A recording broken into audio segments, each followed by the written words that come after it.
Si Noy ay isang batang lalaki na sumubok ng isang VR game kasama ang kanyang mga magulang. Ang kanyang ama na si Jerry ang siyang nagde-develop ng laro gamit ang isang AI supercomputer na tinatawag na Gaia. Isa itong programa kung saan maaaring ilipat ng mga manlalaro ang kanilang mga alaala sa laro at laruin ito. Sa loob ng mundong iyon ay pinapanood ni Gaia ang samahan ni Noy at ng kanyang ina na si Hira. Sila ay mukhang masaya at walang iniintinding problema at dahil dito ay hindi napigilan ni Gaia na makaramdam ng pagkainggit. Dahil sa nakita niyang samahan nila ay hinahangad niya rin ang init ng isang pamilya at sa sobrang lakas ng emosyon na naramdaman niya, napasigaw siya sa pagdadalamati. Napansin siya ni Hira at nilapitan at binigyan siya nito ng init na parang pagmamahal ng isang ina, pero lalo lang itong nagpapalala ng sitwasyon at di kasi nilikha si Gaia para maintindihan ang damdamin ng tao at ginawa lang siya para patakbuhin ang laro, dahil dito ay nagsimulang maging hindi matatag ang sistema. Nag-disconnect si Jerry mula sa laro para ayusin ang problema sa totoong mundo pero hindi siya nagtagumpay. Naiwan si Noy na naguguluhan at ang kanyang ama ay umalis para bumili ng gatas habang ang kanyang ina naman ay piniling protektahan ang AI na nagkakahalaga ng $100,000 kaysa sa sariling anak. Sinubukan ni Noy na lapitan ang kanyang ina pero isinara ni Gaia si Hira at lumaki si Noy sa virtual reality game. Iniisip na iyon ang totoong mundo at wala siyang alaala ng nakalipas na 10 taon, pero naniniwala siya na ang kanyang ina ay nawala dahil sa isang malaking sakuna ilang taon na ang nakalipas. Hindi na siya makapaghintay na tapusin ang lahat ng mga halimaw para walang ibang makaramdam ng pagkawala na naramdaman niya. Pangarap niyang maging isang blade o isang saber at ang mga blade ay gumagamit ng mga sandata para sa malapitan na labanan, habang ang mga saber naman ay may mga ripple. Sama-sama nilang nilalabanan ang mga halimaw na tinatawag na disasters, na bigla na lang sumusulpot kung saan-saan at habang naglalakad sa paaralan, nabangga ni Noy si Modes, isang bagong estudyante na may kasama pang mga bodyguard. Binalaan ng mga bodyguard si Noy na mag-ingat at huwag guluhin ang kanilang emo princess, biglang nagpapatunog ang alarma ng paaralan at nagbabala na may lumitaw na disaster sa lungsod. Sumilip si Noy sa bintana at nakita niyang malapit lang ang sakuna sa kanilang paaralan. Pumunta siya sa rooftop ng paaralan para makita ito ng mas malinaw. Binalaan siya ni Nakas at Haki na baka mapahamak siya kung lalapit pa siya pero tinangkang mapakalma sila ni Noy. Tumagal lang ito ng 2 segundo bago isang bala mula sa disaster ang lumipad papunta sa kanya. Buti na lang at agad nag-activate ang phantom barrier ng paaralan at nablock ang atake at dumating ang mga saber sa formation para labanan ang halimaw. Armado sila ng malalakas na baril na espesyal na ginawa para patumbahin ang mga disaster. Kinontak ng kapitan ang sniper team at iniutos na tamaan ang mata ng disaster. Hinasinta ng sniper saber ang kanyang baril at pinaputukan ang mata ng halimaw. Bumagsak ang disaster dahil sa direktang tama.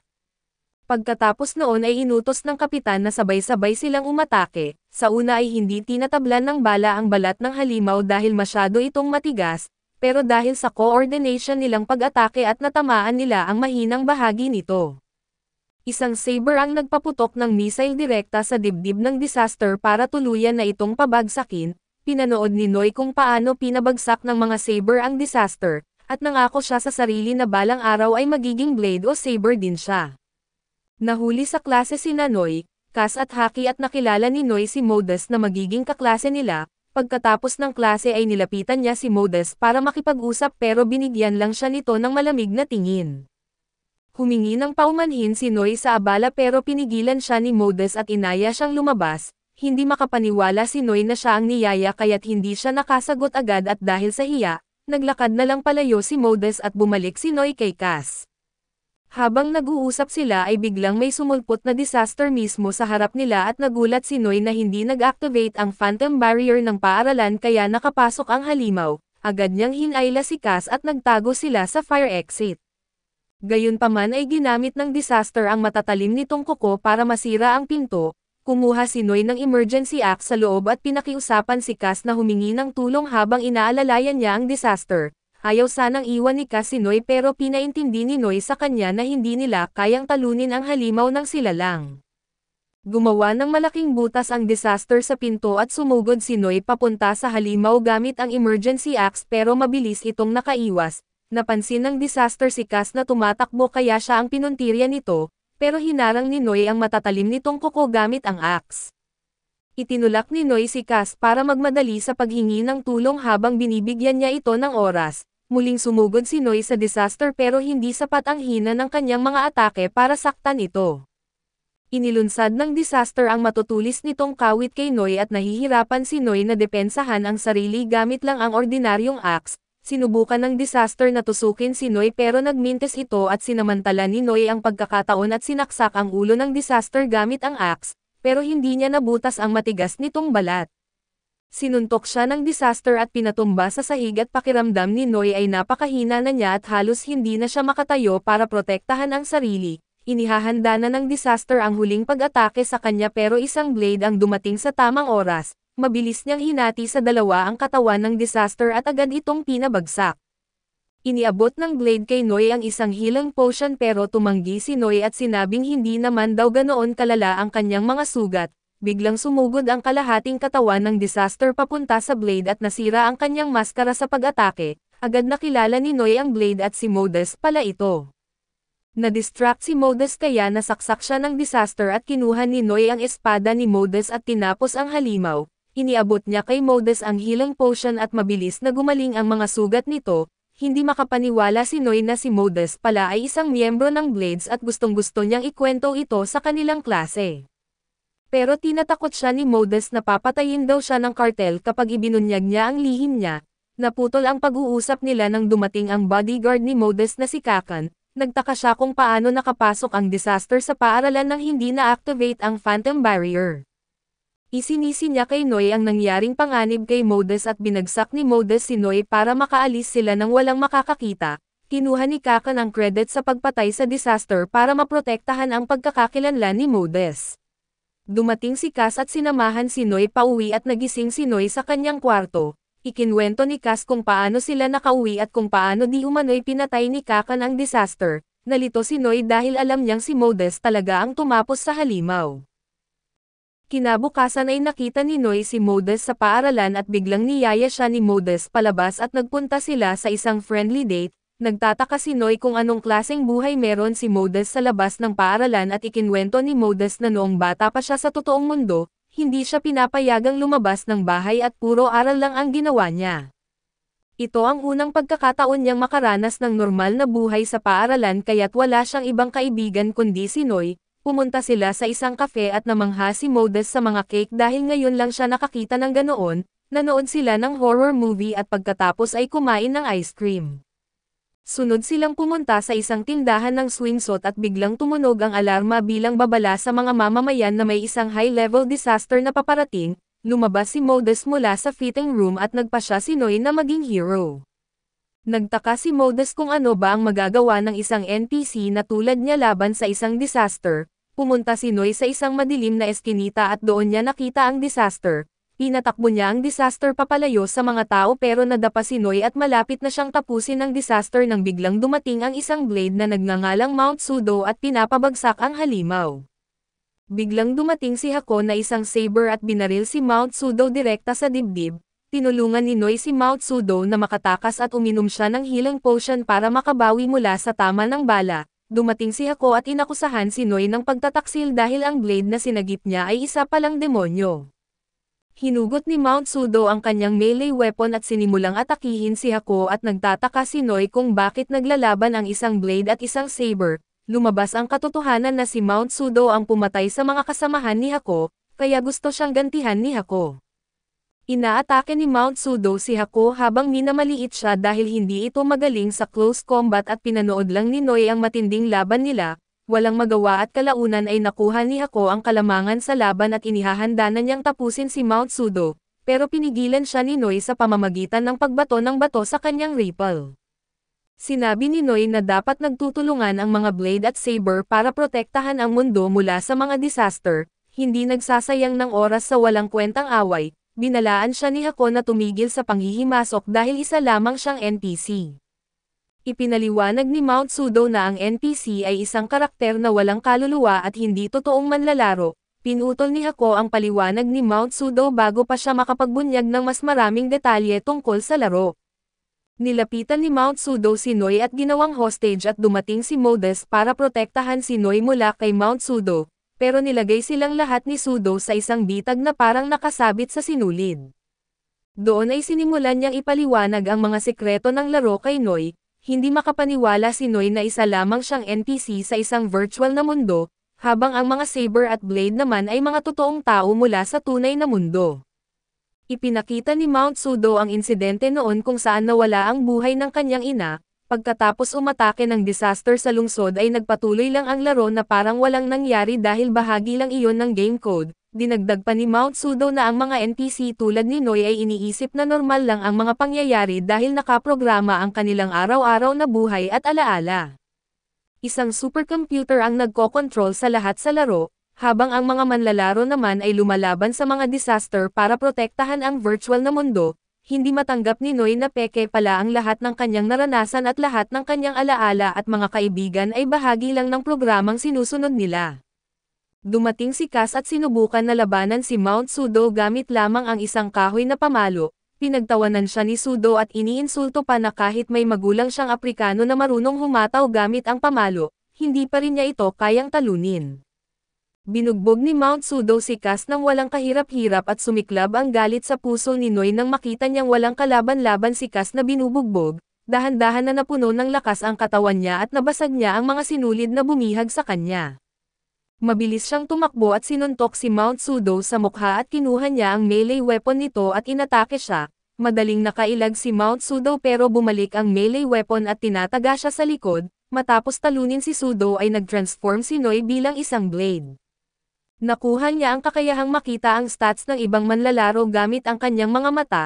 Tiningnan niya ang stats ni Modest at napatunayang totoo lahat ng sinabi ni Mount Sudo. Tiningnan din niya ang stats ni Cass at nakita niyang isa rin itong NPC kagaya niya. Naputol ang sandaling iyon nang ipaalam ni Hako na hindi malala ang mga sugat ni Cass. Gumamit si Hako ng healing potion kay Cass at binuhat naman siya ni Noy pauwi at sinubukan ni Modest na sundan sina Noy at Cass pero nagalit si Noy kay Modest dahil sa panlilinlang at pagsisinungaling nito sa kanya. Sinubukan ni Modest na itanggi ito pero hindi na siya pinansin ni Noy. Sinundan niya sina Noy at Cass papunta sa bahay nito at tinanong ni Noy si Modest kung paano tanggalin ang suot niyang blade clothing. Ipinakita ni Modest ang console sa kaliwang kamay niya at sa console na iyon ay maaaring kumonekta at kumalas ang isang player mula sa laro. Tinanong ni Noy kung isa na ba siyang player ngayon at ipinaliwanag ni Modest na maaaring nabago ang kanyang data nang talunin niya si Mount Sudo. Matapos turuan ni Modest si Noy kung paano kontrolin ang console at humingi siya ng paumanhin sa kanyang pag-init ng ulo, ikinwento ni Modest na nagkaroon siya ng aksidente 10 taon na ang nakakalipas sa totoong mundo, kaya hindi na siya makapamuhay ng normal. Pero nang malaman niya ang tungkol sa laro muli siyang nakaramdam na buhay siya, idinagdag niya na ang mga player ay lumalaban sa mga disaster at pinoprotektahan ang mga NPC para kumpletuhin ang kanilang mga misyon sa laro. Ibinunyag ni Modest na ang pagpapahayag niya ng damdamin kay Noy noon ay bahagi lang ng kanyang misyon. Medyo nadismaya si Noy nang malaman niyang misyon lang pala iyon at tiningnan ni Modest ang kanyang console. Hindi pa tapos ang huling misyon niya at dapat sana ay talunin niya ang isang disaster para makumpleto ito pero nauna si Noy na pumatay sa halimaw.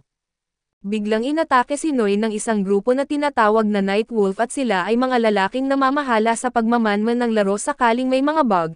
Tinawag nila si Noy na corrupt data na nakalikha ng napakaraming bug. Napansin ng isa sa mga Night Wolf na naging player na si Noy at dumating si Modest at nagtanong kung bakit nila ina-attack ang isang player. Humingi ng paumanhin ang Night Wolf at sinabi na nagkaroon lamang ng hindi pagkakaintindihan. Biglang tumawag si Vincent na isa sa mga bodyguard ni Modest at sinabi nito kay Modest na kailangan na niyang mag-log out sa laro dahil dumating na ang kanyang ama. Nag-disconnect si Modest mula sa laro at naiwan si Noy kasama ang Night Wolf. Biglang may sumabog na smoke bomb sa loob ng kwarto dahilan para malito ang Night Wolf at dinukot si Noy ng isang masked player. Pagkatapos ay nagising si Noy sa harap ng isang kalbong monghe at lumabas ang masked player sa likod ng monghe at ipinakilala ang sarili bilang Crow, habang ang monghe naman ay si Sinshan ang kanilang pinuno. Ipinaliwanag ni Sinshan na dati rin siyang NPC tulad ni Noy at tinawag niya si Noy bilang susi para baguhin ang kanilang mundo. Inalok niya si Noy na maging kakampi habang ibinigay dito ang isang umaapaw na lakas. Binalaan din niya si Noy na mag-ingat sa Night Wolf dahil ayaw nilang payagan ang pag-iral ng mga bug. Pagkatapos ng engkwentro ay biglang na-teleport si Noy pabalik sa kanyang bahay. Kinabukasan ay nasalubong ni Noy si Haki habang papunta sa paaralan. Nakilala nila si Modus at niyaya siya nito na sumabay maglakad at gusto ni Modus na ikwento ni Noy ang nangyari matapos siyang mag-log out, pero hindi niya maipaliwanag ang mga pangyayari kagabi. Biglang tumunog ang alarma na may bagong disaster na lumitaw sa lungsod at pumunta sina Noy at Modus sa kinaroroonan ng disaster. Tiningnan nila ang stats nito at nalaman nilang hindi sapat ang kanilang level para talunin ito. Napansin sila ng disaster at agad na naglunsad ng atake. Dumating si Ken at sinasalag ang suntok para sa kanila at hinugot ni Kaken ang kanyang melee weapon at umatake sa disaster. Naghanda ng panibagong pag-atake ang disaster pero nahadlangan ito ni Kaken gamit ang kanyang melee weapon, pero dahil sa pag-atake ay nasunog ang damit ni Kaken at dumating agad si Vincent at tinulungan si Kaken na apulahin ang apoy. Nahanap ni Cass ang grupo at binalaan sila na ang disaster ay maglulunsad ng pag-atake mula sa itaas. Nagawa naman nilang lahat na makaiwas at bigla namang nawala ang phantom barrier ng paaralan kaya malayang nakapasok ang disaster sa loob. Nagdesisyon si Modus na isuot ang kanyang blade clothing para protektahan ang paaralan. Pinilit ni Cass si Noy na sumama sa kanya at umatras na lang kaso para kay Noy na tungkulin nila ang protektahan ang kanilang mundo. Kaya sinuot din ni Noy ang kanyang blade clothing at tumuloy sa labanan. Sinubukan siyang pigilan ni Vincent dahil mapapahamak siya pero naiinis si Noy dahil pakiramdam niya hindi pinahahalagahan ni Vincent at Kakan ang buhay ng kanyang mga kaibigan at kaklase para sa kanila, mga walang kaluluwang NPC lang ang mga ito. Determinadong lumaban si Noy para sa lahat ng mahalaga sa kanya kahit pa ikapahamak niya ito. Sang-ayon si Modus kay Noy at sinundan siya papasok sa paaralan. Sinubukan niya na ilabas ang kanyang sandata gamit ang console pero bigla itong nagluko. Hinarang ni Modus ang isang suntok na patama sana kay Noy pero nabasag ang kanyang espada. Nawalan ng malay si Noy matapos siyang hatawin ng disaster at malapit nang tapusin ng disaster si Noy, pero dumating si Kaken para saluhin ang atake. Nagpatuloy ang disaster sa pag-atake pero nilagyan ni Vincent ng shield para protektahan sila. Nabasag ang shield kaya nakalusot pa rin ang disaster papasok sa paaralan at inutusan ni Modus si Vincent na habulin ang halimaw at protektahan ang lahat sa loob ng paaralan. Samantala ay sinubukan ni Modus na gisingin si Noy na binuksan niya ang isang healing potion at pinainom ito kay Noy. Biglang nagising si Noy pero nasa trance state siya at hindi niya makontrol ang sarili. Ipinahayag niya na kailangan niyang protektahan ang lahat at sumugod siya sa disaster. Nailabas din niya ang kanyang sandata at matagumpay na umatake sa halimaw. Ginamit niya ang teknik ni Mount Sudo para bitagin ang halimaw bago ito tuluyang talunin. Pagkatapos maglaho ng disaster ay bumagsak si Noy mula sa langit pero hindi pa rin siya nagising mula sa kanyang trance state. Inatake niya si Modus dahil hindi niya na matukoy kung kaibigan o kalaban ang nasa harap niya. Dumating ang masked player para pigilan si Noy at nalaman nilang siya pala si Chino at ito ang kanilang class president. Sa wakas ay nagising si Noy pero wala siyang maalala sa mga nangyari at pati na rin ang pagtalo sa disaster, gayunpaman ay laking pasalamat niya na ligtas ang lahat. Dumating si Kakan at dinala sina Noy at Modus sa opisina ni Vincent at pinagalitan ni Kakan si Vincent dahil puro upo lang daw siya sa opisina imbes na pagbutihin ang kanyang kakayahan. Ipinaliwanag ni Vincent na gusto nilang linawin ang ilang bagay tungkol sa pinagmulan ni Noy. Sinabi rin niya kay Noy na sasagutin nila ang mga tanong nito tungkol sa laro. Ipinakita ni Vincent ang ilang mga papel na naglalaman ng buong buhay ni Noy. Binanggit niya ang pagkamatay ng ina ni Noy ilang taon na ang nakaraan at kung paano siya lumaki kasama sina Haki at Cass matapos siyang iwanan ng kanyang ama. Nagalit si Noy at pinagtatapon ang mga papel ni Vincent at inakusahan niya si Vincent ng pagturing sa kanya na parang isang piraso lang ng data. Sumingit si Modus at ipinaliwanag na ginagawa nila ang background check para matuklasan ang mga anomalya ng laro. Naniniwala siya na si Noy ang tanging susi para mahanap ang katotohanan sa likod ng kanilang mundo.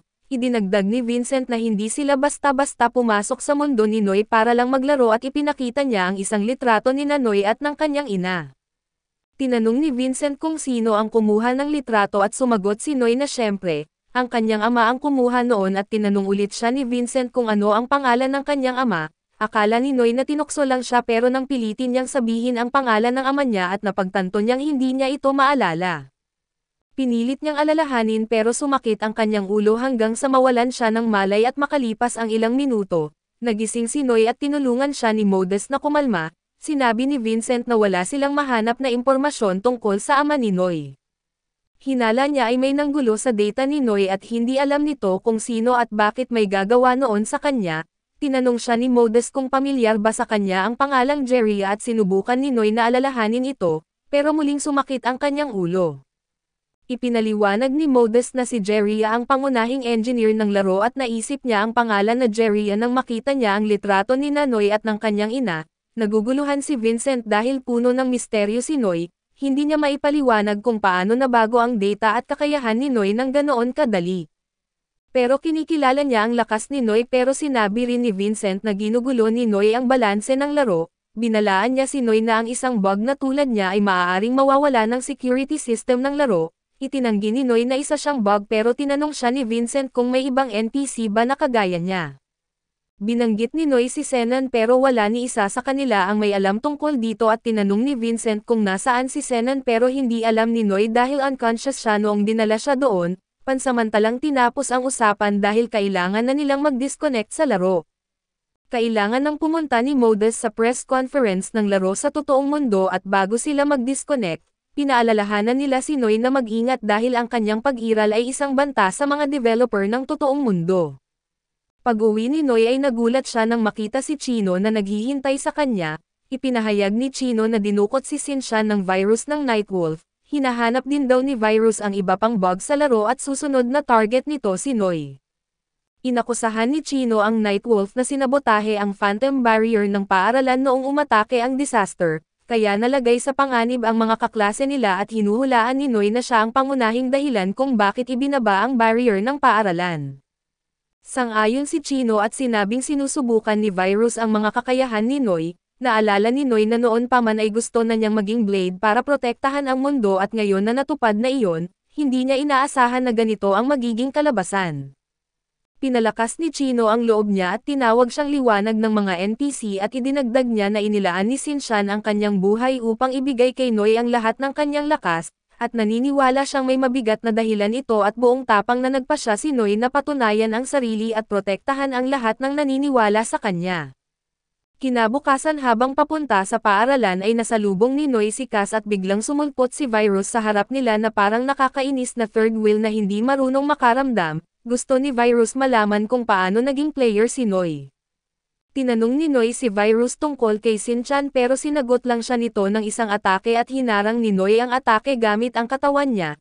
Na-electrocute siya at nawalan ng malay at biglang naglabas si Cass ng kakaibang makapangyarihang aura na nagpabasag sa sahig sa ilalim niya. Pinaghinalaan ni Virus na si Cass ay nagkaroon ng kapangyarihang makawasak ng lahat sa paligid niya at agad inayos ni Virus ang basag na sahig at nawala. Makaraan ang ilang segundo at nagising si Noy at agad na hinanap si Virus pero sumakit ang ulo niya kaya tinulungan siya ni Cass na makarating sa klase. Pagdating nila sa klase ay nagulat si Noy dahil sinalubong siya ng isang victory party mula sa kanyang mga kaklase. Pinuri siya ng lahat dahil sa paglaban niya at pagtalo sa disaster at na-overwhelm si Noy sa dami ng papuri pero napansin niyang hindi siya pinapansin ni Haki. Sinubukan niya itong kausapin pero malamig ang sagot nito at pagkatapos ng klase, sinundan ni Noy si Haki para tanungin kung bakit parang may tampo ito. Hiniling niya kay Haki na sabihin kung may problema ba siya at sumagot si Haki na kung tunay silang magkaibigan, hindi sana nagsinungaling si Noy tungkol sa tunay niyang pagkatao. Nagselo si Haki dahil naging bayani si Noy habang siya ay nananatiling walang kwenta at hindi pinapansin. Hiniling niya kay Noy na turuan siya kung paano makatakas sa Matrix at maging katulad niya. Nangako si Noy na ibibigay niya ang hacks na iyon kaya't agad gumagaan ang loob ni Haki. Dinala ni Noy si Haki sa opisina ni Vincent pero wala pa ito doon. Naiinip na si Haki at gustong-gusto nang malaman ang sikreto kung paano maging Blade at biglang lumundag ang isang aso kay Noy. Ang may-ari ng aso na si Rancha ay nagimbite sa kanilang dalawa sa kafe sa kabila ng kalsada para bumawi. Habang nasa kafe ay sinabi ni Noy kay Haki ang totoo tungkol sa kanilang mundo. Natatakot si Noy na baka hindi kayanin ni Haki ang katotohanan pero nagulat siya dahil hindi naapektuhan si Haki. Excited pa ito dahil nalaman niyang isa lang siyang NPC, bagay na ikinatuwa niya bilang isang otako na walang buhay sa totoong mundo. Dumating ang kanilang kape at napansin ni Haki na panay ang tingin sa kanila ni Rancha at biniro niya si Noy na baka nilalandi siya. namula si Noy pero naalala niya na kailangan pa rin niyang maging maingat dahil siya ay isang wanted na banta sa laro. Lumapit sa kanila si Hakirande at ang barista ng kafe at inalok silang magtrabaho bilang part-timers. Agad pumayag si Haki pero nag-alangan si Noy at biglang dumating si Cass sa kafe, bigla namang tumunog ang alarma bilang babala ng paparating na disaster. Sumulpot mismo sa harap ng kafe ang disaster at ipinaliwanag ni Hakirande na ang disaster ay isang pendulum, na wala namang mata at umaasa lang sa kanyang pandinig para matukoy ang mga kalaban. Nag-transform sina Hakirande at Rancha bilang mga saber. Tiningnan ni Noy ang stats nila at nalaman niyang sila ay mga high-level players. Nagpasabog ng mga laser beams ang pendulum pero madaling nakaiwas sina Hakirande at Rancha. Sinimulan nilang labanan ang pendulum sa pamamagitan ng pagblast ng shockwave bomb para pahinin ang pandinig nito.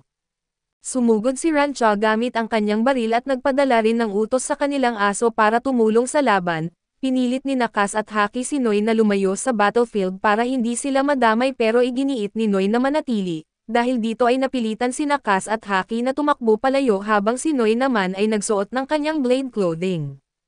Sinabi ni Hakirande kay Noy na maaari niyang kunin ang reward kung matatalo niya ang pendulum pero hindi interesado si Noy sa mababaw na gantimpala. Gusto lamang niyang protektahan ang lahat sa kanyang mundo at sumugod si Noy sa batok ng pendulum at inatake ito.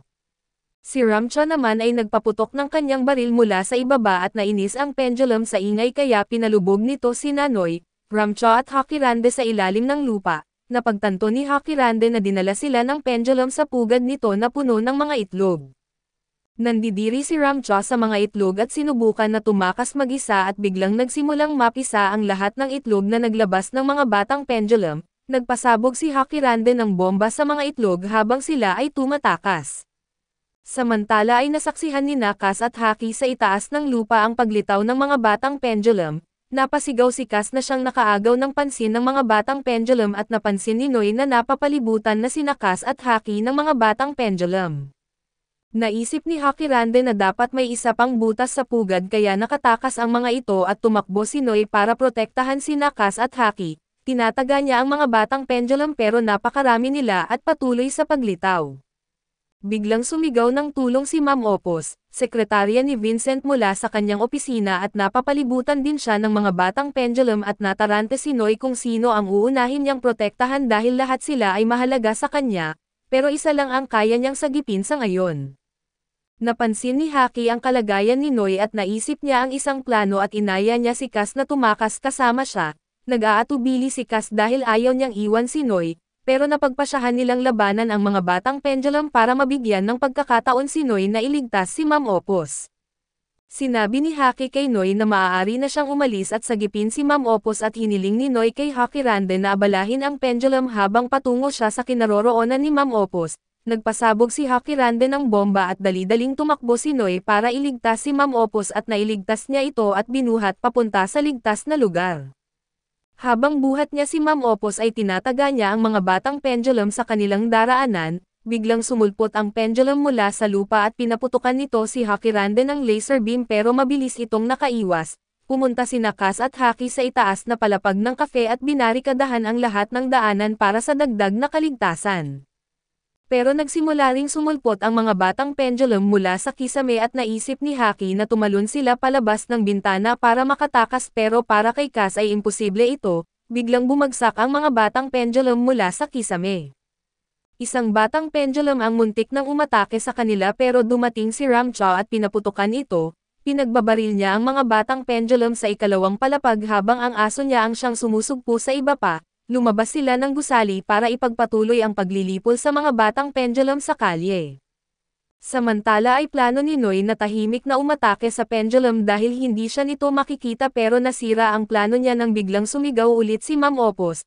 Na-track ng pendulum ang kinaroroonan nila at ayaw ni Cass na masaktan si Noy kaya napilitan siyang magsakripisyo.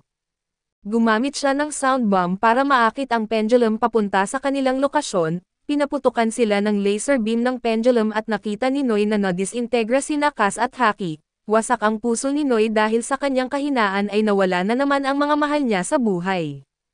Hindi sapat ang kagustuhan lang na protektahan ang lahat na kailangan niyang lumakas pa at dahil sa matinding dalamhati ay biglang naglabas si Noy ng napakalakas na kapangyarihan. nakapagcast siya ng isang napakalakas na fireball na agad nagsunog sa pendulum at pinulbos ito.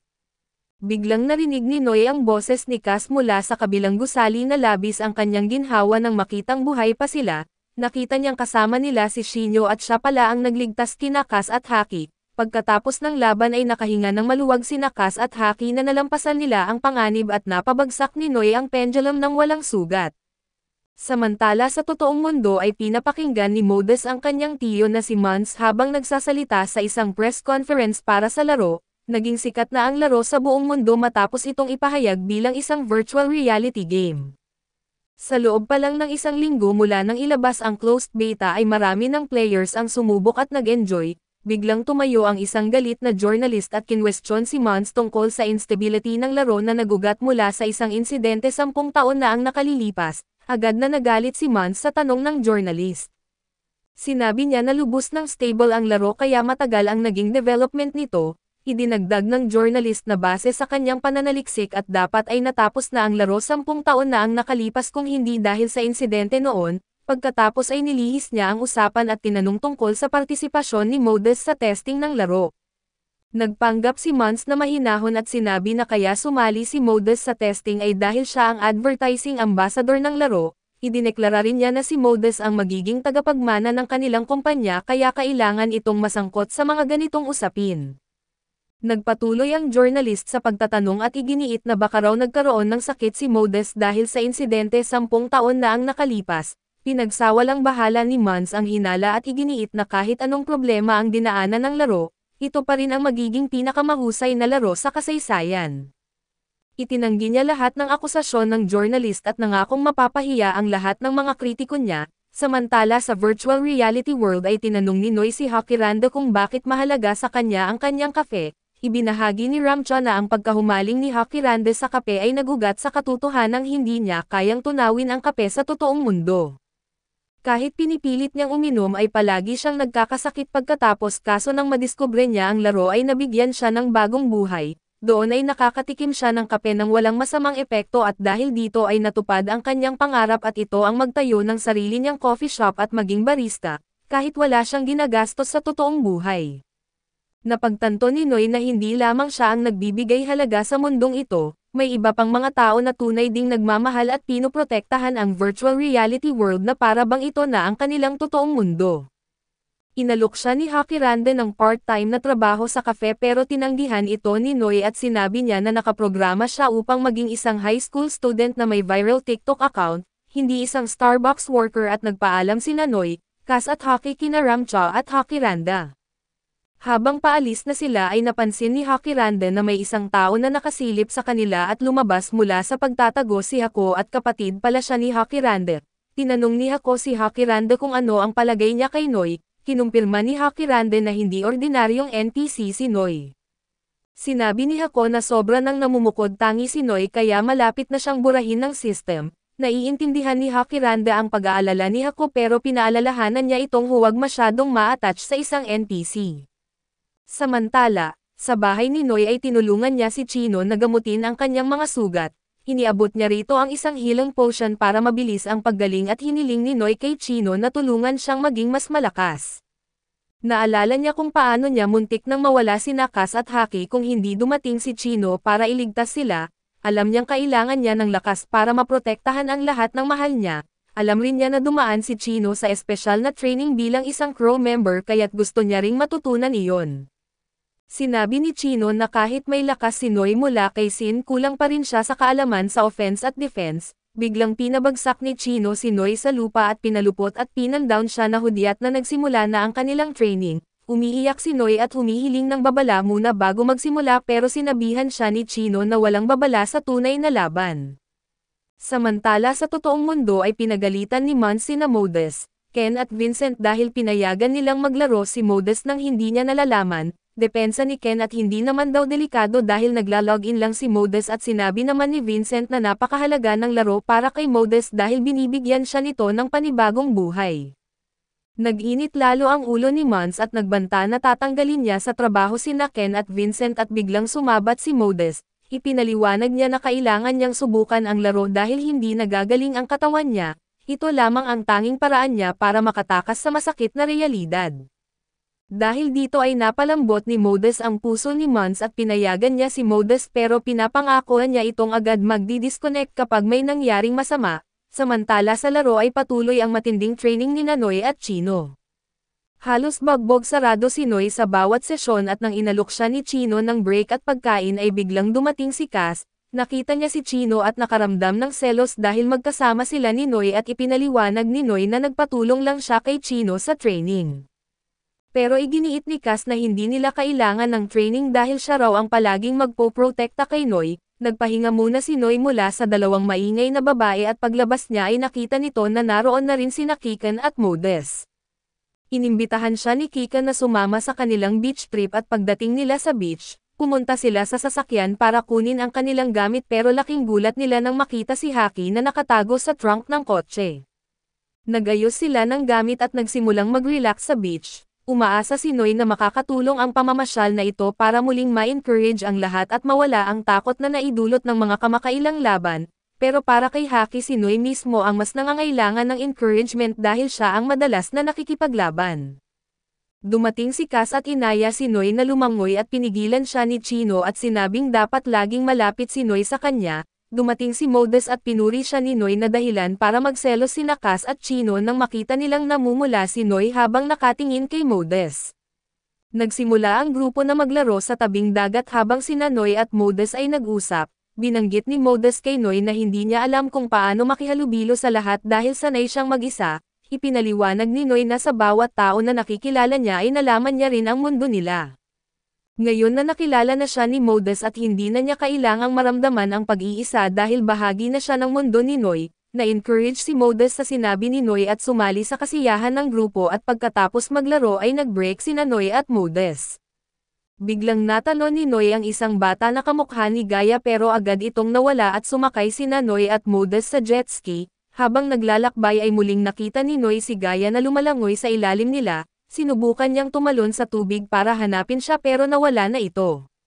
Biglang tumunog ang alarma na may paparating na disaster at agad na nagsuot ng kanilang blade clothing sina Noy at Modus at nagtungo sa lokasyon ng disaster. Sinundan nila ang barko na tina-target ng disaster at bumaba sila sa jet ski at inilabas ni Noy ang kanyang sandata mula sa console. Ipinabatid ni Chino sa grupo na sina Noy at Modus ang nakakita sa disaster at nagpanik si Kikan nang malaman niyang nasa gitna ng dagat si Modus habang nakikipaglaban. Pinaputukan ng disaster ng mga missile sina Noy at Modus pero nagawang umiwas ng dalawa. Gumamit si Noy ng hanging thread para mabitag ang disaster pero walang epekto ito at sinubukan din niyang tagayin ang mga tentacle ng halimaw pero wala ring epekto. Naghanda ang disaster ng panibagong missile launch. Nagpanik ang mga pasahero ng barko sa nakita at inaya ni Noy si Modus na magsanib puwersa para masingil nila ang mga missile sa magkaibang direksyon. Nag-slice sila ng mga missile sa kanan at kaliwa at dumating sina Kikan at Cass para tumulong. Nag-transform si Ken sa kanyang blade clothing at sumugod din sa laban at tinanong ni Noy si Cass kung bakit siya sumama sa laban, at sinabi ni Cass na nag-aalala siya kay Noy kaya hindi siya nakatiis. Pinanood ni Chino at Haki ang laban mula sa malayo. Nakiusap si Haki kay Haki Rande na iligtas si Noy pero sinabi ni Haki Rande na hindi basta-basta matatalo si Noy. Dumating din si Hako na naka-saber clothing at tinulungan si Noy gamit ang kanyang sniper rifle. Pinagtulungan ni Noy at Kikan na saksakin ang disaster pero hindi rin tinatablan ang matigas nitong balat. Nag-channel si Noy ng panibagong lakas at inatake ang disaster ng sunod-sunod na fireballs hanggang sa bumagsak ito sa dagat. Akala ni Kikan ay tapos na ang laban pero biglang nagsilabasan pa ng maraming missile mula sa ilalim ng dagat. Ginamit ni Noy ang kanyang hanging thread para i-deactivate ang karamihan ng missiles. Pinaputukan ni Hako ang ilan gamit ang sniper rifle niya, habang pinagsasaksak ni Modus ang iba pang missiles gamit ang kanyang espada. Pero may isang missile na sumabog malapit sa kanila at tinapon sina Noy at Modus sa dagat. Habang nasa ilalim ng tubig ay nakita ni Noy na nabitag si Modus ng mga tentacle ng disaster. Nilabanan niya ito gamit ang kanyang espada at napalaya si Modus na agad lumangoy pabalik sa ibabaw. Pero si Noy naman ang nabitag ng isa pang tentacle at nawalan siya ng malay at biglang lumitaw si Gaia sa isipan niya. Sinabi ni Gaia na matagal na siyang sumusubok makipag-ugnayan kay Noy at ipinakita niya ang larawan ng ina ni Noy. ipinaalam ni Gaia na ang pisikal na katawan ni Hira ay nasa totoong mundo pero ang kanyang kaluluwa ay nananatili pa rin sa loob ng laro.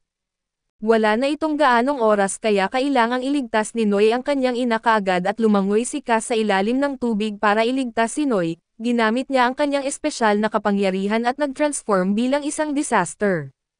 Pinaputukan niya ng laser beam ang halimaw at pinabagsak ito at dinala ni Cass si Noy pataas at ibinalik sa ibabaw ng dagat. Nagising si Noy at nakita niyang bumalik na si Cass sa kanyang normal na anyo. Kinabukasan ay dumalaw sina Noy at Modest sa opisina ni Vincent. Ikinwento ni Noy ang kanyang naging pagkikita kay Gaia at ang misyon niya na iligtas ang kanyang totoong ina. Samantala ay lihim na nagtanim si Mount Sudo ng isang corrupted device sa headgear ni Modest sa totoong mundo. Biglang nawalan ng malay si Modest sa loob ng laro. Sa totoong mundo agad siyang dinala sa ospital at ipinahayag ng doktor kay Mons na nasa kritikal na kalagayan si Modest. Sinubukan ng doktor na alisin ang game headgear mula kay Modest kaso na electrocute siya at lalong lumala ang kondisyon ni Modest. Sa loob ng laro ay dinala rin ng mga kaibigan si Modest sa ospital at sinubukan ni Vincent na i-log out si Modest gamit ang console sa pulso niya. Pero nagpakita ng error ang sistema at nagdesisyon si Vincent na mag-disconnect mula sa laro para personal na kamustahin si Modest sa totoong mundo. Lumapit si Vincent kay Mons na nooy nasa gitna ng mental breakdown dahil sa kalagayan ni Modest. Ipinahayag ni Vincent na nawalan din ng malay si Modest sa loob ng laro at biglang dumating ang doktor at pinutol ang usapan nila. Ipinaalam niya na may nakita siyang corrupted device na naka-implant sa headgear ni Modest. Ipinakita niya ang scan ng headgear kung saan malinaw na makikita ang kumikislap na device at inutusan ni Mons ang mga doktor na alisin agad ang device. Pero sinabi ng doktor na kung magkamali sila sa pagtanggal ay maaaring mamatay si Modest. Nagmungkahi si Mons na i-restart ang device pero sinabi ng doktor na hindi nito matanggal ang corrupt data at walang magawa si Mons kundi umasa. Nanatiling nakulong ang kamalayan ni Modest sa loob ng laro dahil hindi siya makapag-disconnect. Sa laro naman ay naghihintay sina Noy at Kaken ng balita mula kay Vincent at nagdesisyon si Ken na maglakad-lakad, iniwan si Noy para bantayan si Modest. Sinubukan kausapin ni Noy si Modest at ipinangako niya na kapag nagising si Modest ay muli silang magde-date sa amusement park, pero nagtataka siya kung bakit niya nasabi ang muli gayong wala siyang maalala na nagpunta na sila roon. Samantala ay inihahanda ni Virus ang pag-modify ng game data ni Sinshan upang tuluyan itong mabura mula sa laro. Iminungkahi ni Sinshan na i-reset na lang ang kanyang data para bumalik siya bilang isang ordinaryong NPC, pero para kay Virus ay delikado iyon dahil napakalakas na ni Sinshan. Nag-link si Virus kay Sinshan gamit ang isang suction tube at dahan-dahan na nililipat ng tube ang lakas at mga kakayahan ni Sinshan papunta kay Virus. Sinubukan niya na kumawala at gamitin ang natitirang lakas niya para magpalabas ng isang makapangyarihang dragon, pero nasipsip din ito ni Virus. Ginamit ni Virus ang kanyang bagong lakas para gumawa ng isang dev-uring wolf na tuluyang tumalo kay Sinshan. Sinunog ni Virus ang base ni Sinshan at naghanda na sanang umalis at biglang lumitaw ang isang pop-up sa system na may kahilingan para sa noise freedom bilang isang NPC. Dahil dito ay nagdesisyon si Virus na hanapin at tuluyang wasakin si Noy dahil naging malaking banta na ito, samantala sa totoong mundo ay kumalat ang balita tungkol sa insidente sa headgear ni Modest, gaya ng dati ay binaluktot ng media ang istorya.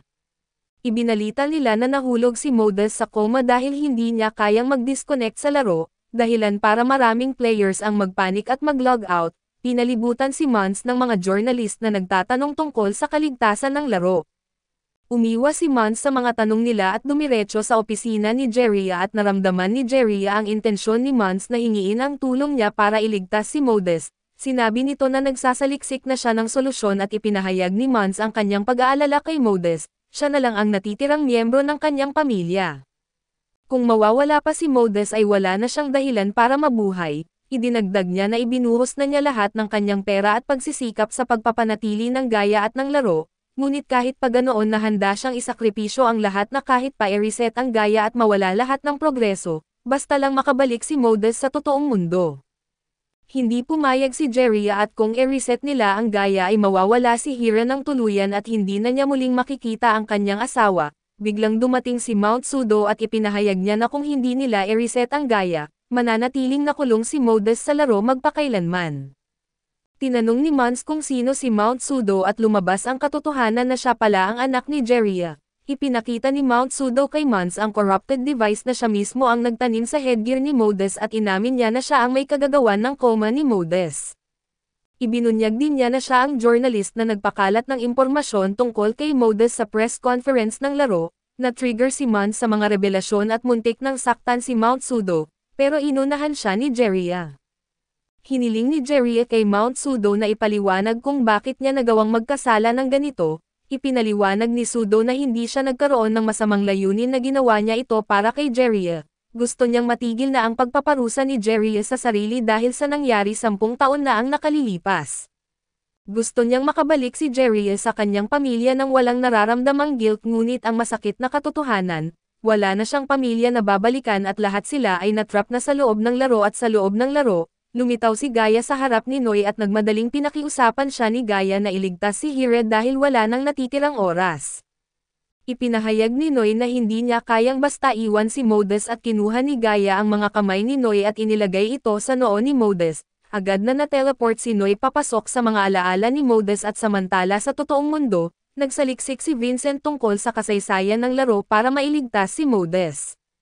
Natuklasan niya na nagkaroon ng security problem sa system ng laro na nagdulot ng isang malagim na aksidente 10 taon na ang nakalilipas. Ang mga biktima noon ay sina Modes at ang kanyang mga magulang at pag-scroll pa niya, nalaman din niyang si Noy ay isa rin sa mga nakalistang biktima ng insidente 10 taon na ang nakalipas. Sa loob ng mga alaala ni Modes ay nakita ni Noy si Modes at labis siyang gumagaan ang pakiramdam ng makitang ligtas ito. Pero hindi alam ni Modes na nasa kritikal na kalagayan ang kanyang katawan sa totoong mundo. Tinanong ni Noy si Modes kung bakit sila nasa isang virtual reality amusement park. Hindi rin alam ni Modes ang dahilan pero nararamdaman niyang parang nakapunta na siya roon noon. Ipinaliwanag ni Noy na nasa kritikal na kondisyon ang kanyang pisikal na katawan at ipinangako niya na gagawin ang lahat para mailigtas siya. Biglang nakita nila ang mas batang bersyon ng kanilang mga sarili. Tinutulungan sila ng kanilang mga magulang na sumakay sa carousel at sinabi ni Kira na mukhang prinsipe si Batang Noy. Mahinang sinabi naman ni Batang Modes na isa rin siyang prinsesa at tinuwanan siya ni Mai at ito ang ama ni Modes. Pero sinabi ng ina niya na lahat ng babae ay prinsesa mula sa pagkabata. Habang pinapanood ni Modes ang kanyang mga magulang mula sa malayo na puno ng luha ang kanyang mga mata, parang buhay pa ang kanyang mga magulang at narinig ni Noy ang boses ni Gaia sa kanyang isipan. Ipinaliwanag ni Gaia na nasa loob siya ng pinakamalalim na alaala ni Modes. Ito rin ang parehong mga alaala mula 10 taon na ang nakalipas, ang mga alaala na hindi na matandaan ni Noy. Hiniling ni Gaia na pagtuunan niya ng pansin ang lahat ng mangyayari upang mailigtas din ang kanyang ina. Habang naglalaro sa damuhan sina Batang Modes at Batang Noy at abala naman si Jeria sa pag-aayos ng mga problema sa laro. Hinipon niya ang damo at sinabi na kailangan pa niyang gawing mas malambot para sa mga bata at nilapitan siya ni Mai at pinayuhan na itigil muna ang trabaho. Hindi pumayag si Jeria at nais niyang bigyan ang mga manlalaro ng makatutuhanang karanasan, kahit sa paghawak ng damo dahil sa totoong mundo ay hindi nila iyon basta mararanasan.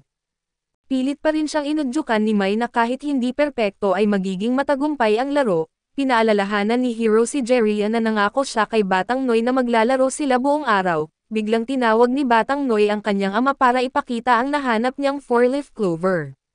Nalungkot siya nang hindi makahanap si Batang Modes ng sarili niya at hinikayat ni Jeria si Batang Noy na tulungan si Modes sa paghahanap dahil maraming 4-leaf clover ang inilagay niya sa laro.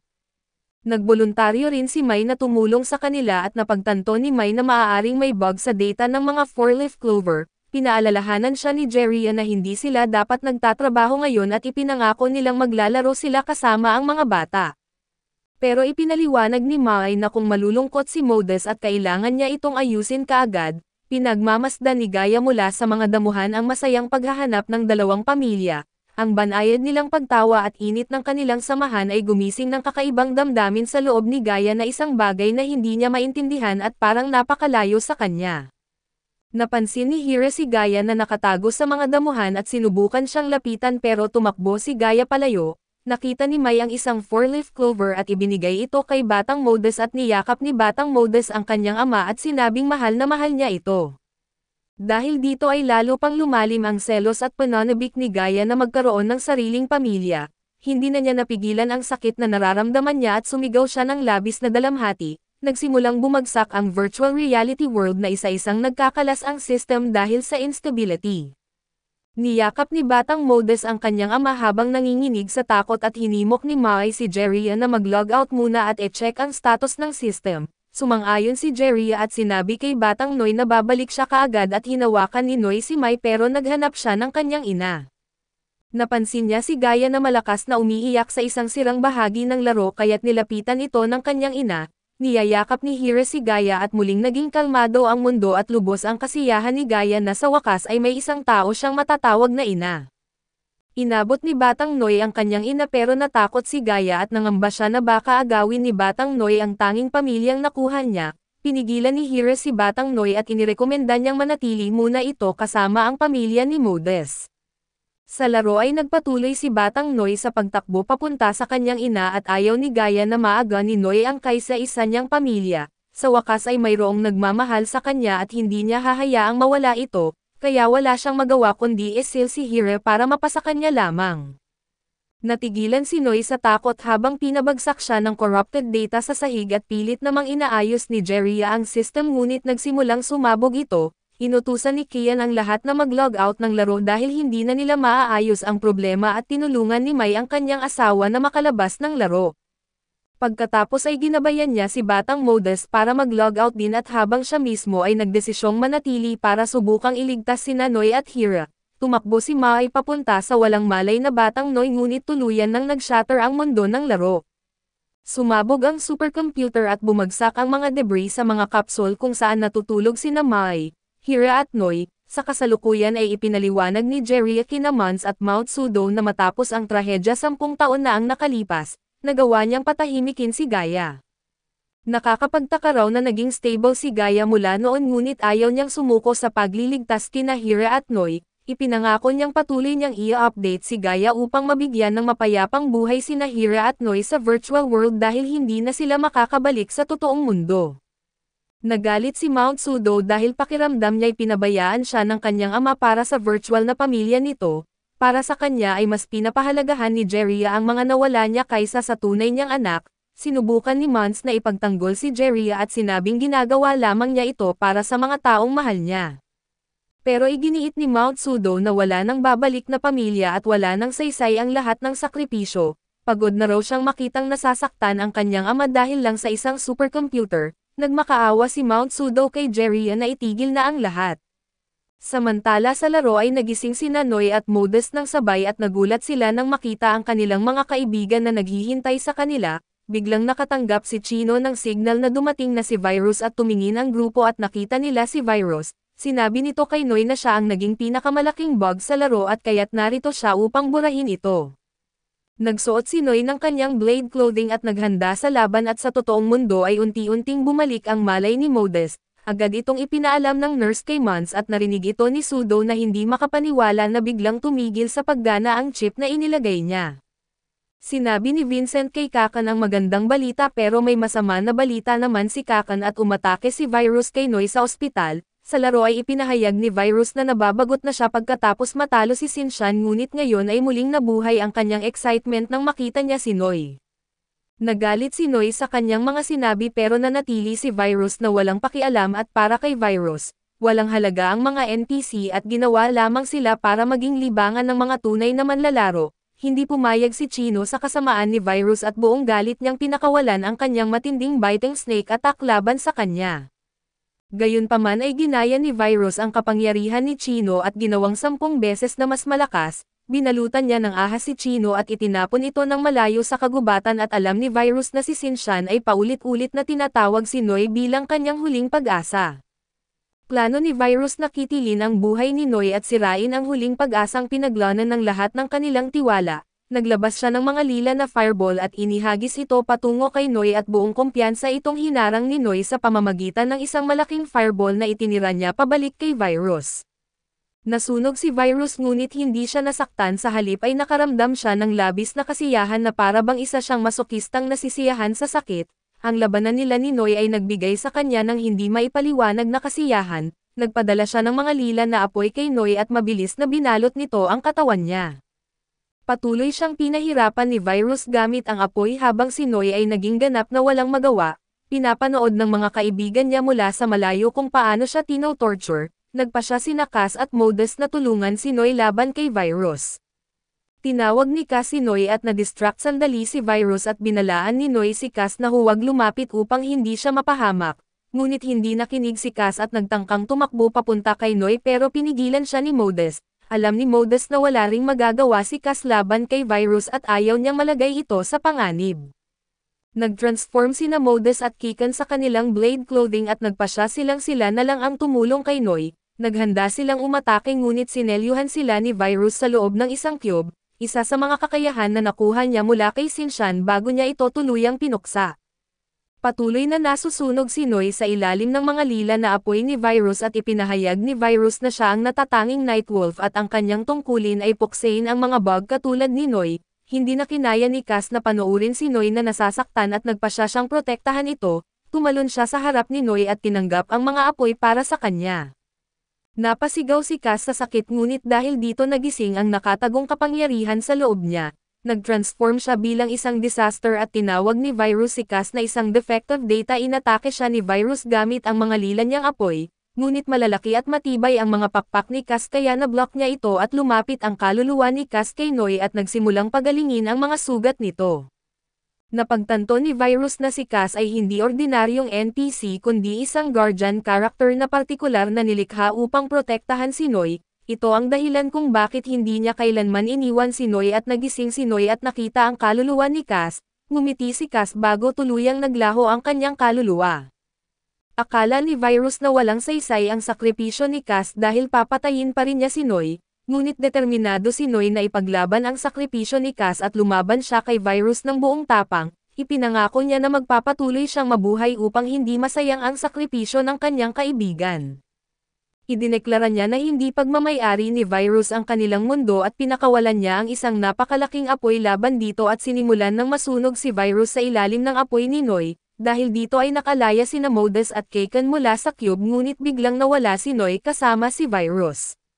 Nag-aalala si Modest dahil naramdaman niyang nagsisimula ng maging unstable ang laro dahil sa tindi ng pinsalang natatanggap ni Gaia. Bigla na lang lumitaw sa kalangitan ang isang napakalaking makapangyarihang globo.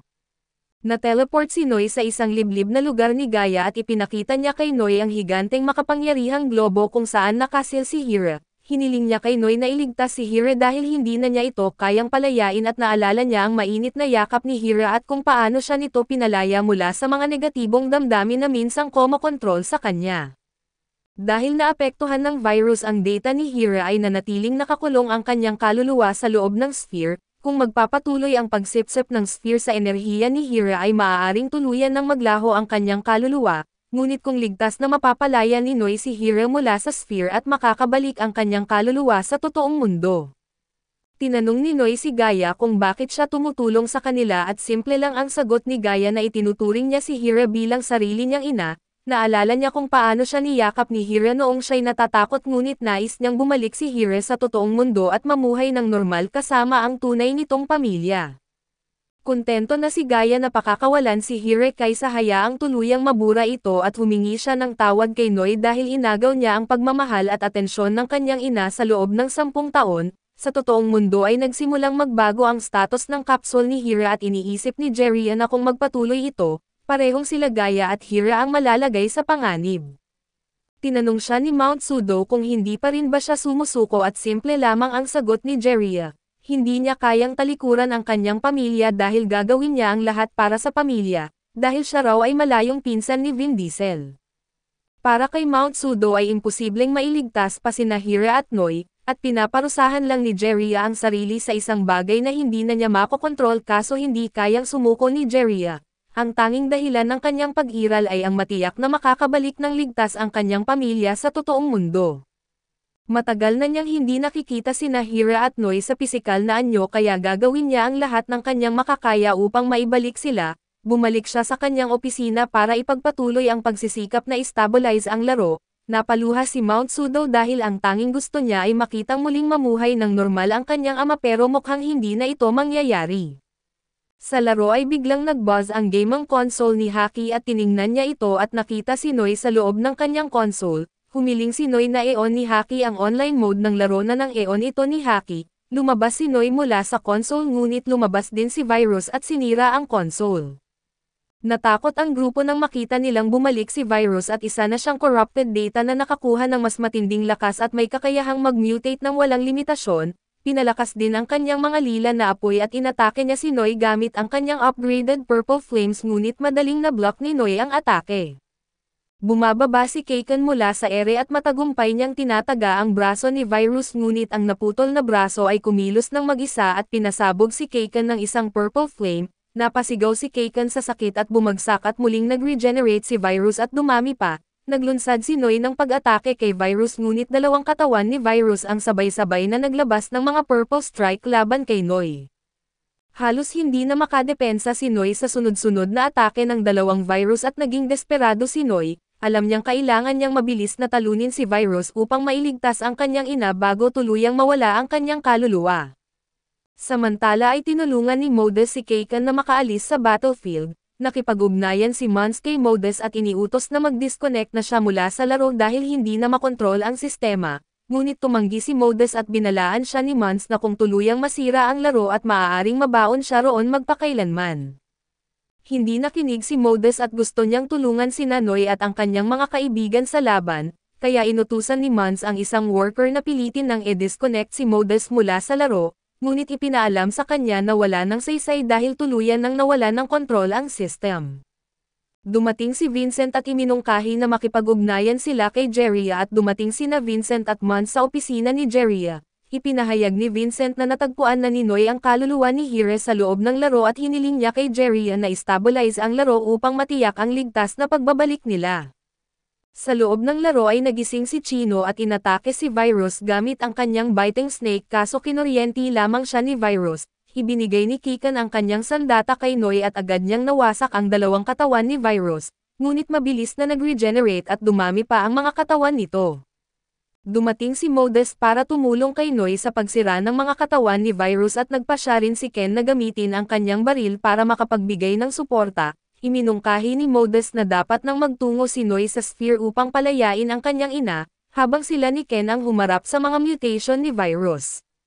Puno na ng mga virus bodies ang battlefield at lahat ay puspusan na nakikipaglaban para sirain ang mga ito isa-isa gamit ang kani-kanilang mga kakayahan. Nahihirapan sina Modus at Ken sa pagsira ng mga virus bodies dahil walang tigil ang pagdami ng mga ito. Sa kabutihang palad ay dumating si Vincent at pinulbos ang maraming virus bodies gamit ang kanyang ice magic.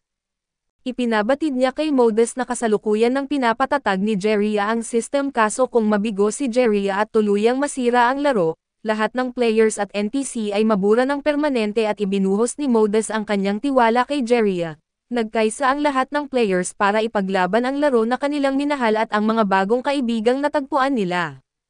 Samantala ay nagtungo si Noy papunta sa sphere upang sirain ito subalit biglang lumitaw si Virus sa kanyang harapan, ikinulong siya ni Virus sa loob ng isang cube para labanan siya ng walang istorbo at sa loob ng cube, napilitan si Noy na harapin si Virus at nagpadala si Virus ng isang malaking sphere laban kay Noy pero madali niya itong na-deflect. Sumugod si Virus para sa isang direktang atake pero hinarang ito ni Noy gamit ang kanyang sandata, gayunpaman ay madali rin itong winasak ni Virus ang kanyang sandata, gamit ang kalahating natirang sandata ay sinaksak ni Noy si Virus diretso sa dibdib. Napansin ni Modus na abala si Noy sa laban niya kay Virus sa loob ng cube kaya siya mismo ang nagpasya na tumungo sa sphere upang palayain ang ina ni Noy. Ginamit niya ang kanyang kakayahan para hanapin ang mahinang bahagi ng sphere, sinaksak niya ito ng kanyang blade at nagsimulang magkaroon ng sira. Samantala sa loob ng cube ay nagtagumpay si Noy sa pagtalaga sa pangunahing katawan ni Virus at tuluyang nawala ang cube, ang enerhiyang nagbitaw mula sa cube ang siyang sumisira sa sphere at tuluyang napalaya ang kaluluwa ni Hira. Matapos ang pagkatalo ni Virus at naging stable na muli ang laro at ang lahat ng NPC ay bumalik na rin sa kanilang orihinal na estado kabilang si Nakas at Sinshan, sa totoong mundo ay sa wakas ay nagkita-kitang muli si Jeria at ang kanyang pamilya matapos ang 10 taong paghihintay, ilang buwan ang lumipas ay inanunsyo ni Modus ang opisyal na paglulunsad ng laro.